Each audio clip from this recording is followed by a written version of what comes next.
Conférence des partenaires pour le financement du PNDS à Paris. La première journée consacrée au secteur public s'est achevée sur une note de satisfaction. Plus de 8 000 milliards de francs CFA d'intention de financement ont été recueillis, soit 150% du montant initialement recherché. Suite aux échauffourées qui ont eu lieu le 6 décembre dernier dans l'arrondissement 8 de Ouagadougou et qui avaient vu des militants du MPP parti au pouvoir saccager des biens et domiciles d'opposants, la sentence du parti n'a pas tardé. Ces militants ont été exclus selon un communiqué. En fin d'édition, nous parlerons du sport et notamment du Faso Foot qui aborde ce week-end sa 3e journée. Madame, Messieurs, voilà les grandes lignes du journal de ce jeudi 8 décembre 2016 sur la radio B24. Bonjour et merci de nous suivre. La première journée de la table ronde des bailleurs de fonds pour le financement du référentiel de développement du Burkina PNDS s'est achevée hier sur une note de satisfaction. Sur 5 000 milliards de francs CFA recherchés, les bailleurs de fonds et partenaires du Burkina ont décidé de financer le PNDS de plus de 8 000 milliards de francs CFA, soit un taux de couverture de l'ordre de 150%. Le chef du gouvernement, Paul Kabatieba, satisfait de l'intérêt accordé au PNDS et pour les intentions de financement manifestées lors de la conférence, a traduit toute la reconnaissance du peuple burkinabé aux partenaires et amis du Burkina. Le chef du gouvernement burkinabé a exhorté chaque partenaire à prendre en compte le suivi des engagements. Il a en outre rassuré l'ensemble des partenaires de la bonne gestion des fonds et annonce que le gouvernement prend la pleine mesure de l'importance que revêt le principe cardinal de suivi-évaluation. En attendant la 2e journée aujourd'hui consacrée aux partenaires privés en vue d'examiner les dossiers relatifs au partenariat public-privé, le président du Faso qui a regagné Ouagadougou hier soir a indiqué que cette table ronde était une victoire, mais des défis importants attendent tous les Burkinabés. La rencontre que nous avons eue avec les institutionnels a été un succès pour le Burkina Faso. Et le fait que ce plan ait eu des intentions de financement de 150% témoigne justement du fait que nos partenaires au développement se sont identifiés dans les objectifs que nous avons définis en vue de la transformation structurelle de l'économie burkinabé. C'est une grande victoire pour le Burkina Faso, nous en sommes fiers. Mais une chose est de convaincre et d'amener la communauté internationale des bailleurs de fonds à vouloir soutenir le Burkina Faso. Un autre défi, c'est de nous organiser pour pouvoir mobiliser effectivement ces ressources en faveur de l'économie nationale. Cela nous interpelle à plus d'un titre à tous les niveaux, au niveau du gouvernement, en termes d'organisation et de mobilisation des ressources, comme on dit en termes d'absorption des engagements que nous avons. Cela nous interpelle au niveau des Burkinabés, parce que vous savez très bien que notre engagement également, c'est de mobiliser les ressources intérieures. Ça veut dire service fiscal, ça veut dire beaucoup de détermination et d'engagement au niveau de toutes nos régies de recettes, ça veut dire lutte contre la corruption, etc. C'est un point que nous avons obtenu, mais c'est des défis importants qui nous attendent, tous les Burkinabés, pour faire en sorte de transformer, comme je dirais, l'essai en un but. Et c'est ça qui est l'objectif donc, que nous devons poursuivre.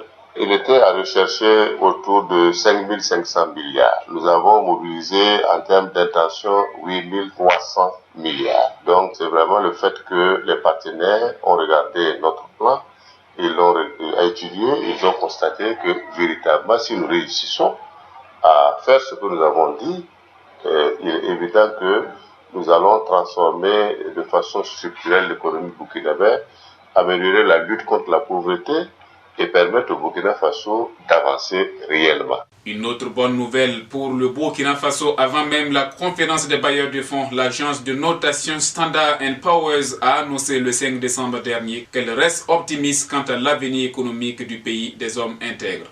Selon cette agence, la note de Burkina passe de B- à B avec une perspective positive. Je vous le disais en titre, le 6 décembre dernier, des militants du MPP parti au pouvoir armés ont saccagé et incendié des domiciles de conseillers municipaux de l'opposition du dit arrondissement. Dans une déclaration, le chef de file de l'opposition, Zéphirin Diabré, a au nom de toute l'opposition condamné vigoureusement ces violences et a exprimé son indignation face à l'incivisme et à l'esprit de haine qui anime ces militants du MPP. Dans sa déclaration, l'opposition a invité prestement les premiers responsables du MPP à discipliner leurs militants qui s'illustrent fréquemment au devant des scènes de violence politique. Eh bien, au niveau du parti au pouvoir, les sanctions n'ont pas longtemps attendu. Dans un communiqué, la direction du MPP a condamné avec énergie cette dérive barbare antidémocratique qui est aux antipodes des valeurs républicaines prônées et défendues par le parti, tout en invitant les autorités compétentes à rechercher, poursuivre et sanctionner selon la rigueur de la loi tous les auteurs et complices de ces actes ignobles. Le MPP a exclu 4 de ses militants. Et puis, le 13 décembre prochain, cela ferait 18 ans que Norbert Zongo, journaliste d'investigation, a été retrouvé mort calciné sur la route de Sapuy alors qu'il enquêtait sur le meurtre de David Ouedraogo, chauffeur de François Compaoré, frère cadet de l'ex-président Blaise Compaoré. Et pour œuvrer à lui rendre justice, la coalition des organisations de défense et de protection des droits des journalistes a indiqué qu'il organise un sit-in silencieux le 13 décembre prochain à 15h devant le palais de justice de Ouagadougou pour interpeller les pouvoirs publics. Des opérations 13 minutes d'écran noir et 13 minutes de silence radio seront lancées à partir de 15h sur les chaînes de télévision et radio burkinabais.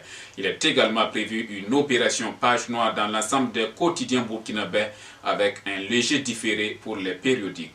Ce 18e anniversaire de l'assassinat de Norbert Zongo est organisé cette année à l'initiative de l'association Semfilm, promoteur du festival Ciné Droit Libre, le centre de presse Norbert Zongo, porteur du projet avec ses organisations membres. Et nous terminons avec du sport en marge du 56e anniversaire de l'indépendance du Burkina Faso qui sera célébré dans quelques jours à Kaya, chef-lieu de la région du Centre-Nord. Une course amateur réservée aux amoureux de la petite reine y a été organisée. Et c'est le coureur du club Nabas Zaïba, Madi Ouedraogo, qui a remporté la course sur une distance de 6 km à parcourir 5 fois, soit 30 km, en 44 minutes 57 secondes. C'est pourtant son challenger Inoussa Ouedraogo qui a enlevé la première prime. Au premier tour du Critérium, le vainqueur a fait parler sa puissance dans les derniers 100 mètres, reléguant son poursuivant au niveau de sa roue arrière. Il remporte le trophée, un vélo et la somme de 200 000 francs CFA. Le vice-champion Inoussa Ouedraogo s'en sort avec 150 000 francs CFA.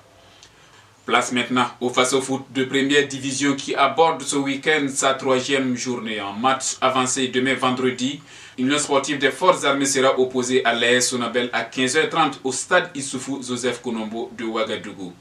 Cette rencontre sera suivie de l'opposition Asfa Yenega AS Police. Samedi, l'USO croise Kozaf, le leader, le RCK, sera face à l'AS fonctionnaire de Bobo Dioulasso. À Koudougou, le BPS accueille Majestic. Le Santos FC se déplacera à Banfoda pour y rencontrer l'Union sportive de la Comoé. À Bobo Dioulasso, Raïmo FC jouera contre l'AGEV et le Racing Club de Bobo Dioulasso sera face à l'Étoile filante de Ouagadougou. Madame, Messieurs, c'est ici que s'arrête ce journal. Merci à vous tous qui l'avez suivi. L'information continue sur www.radiobf24.com et sur notre page Facebook. Prenez bien soin de vous et à très bientôt pour d'autres sessions d'information.